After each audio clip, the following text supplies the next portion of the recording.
Hello. Ito yung lugar. Ito yung mga sa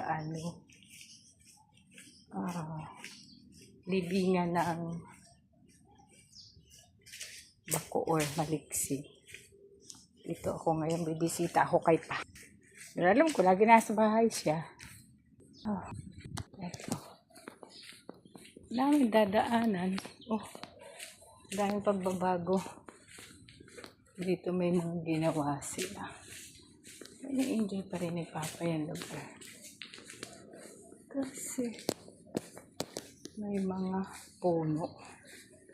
Pwede natin gusto naman may puno. Hello. Ayan, si Ama.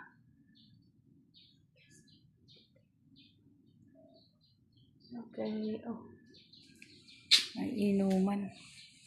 Ayun yun kay Papa sa taas.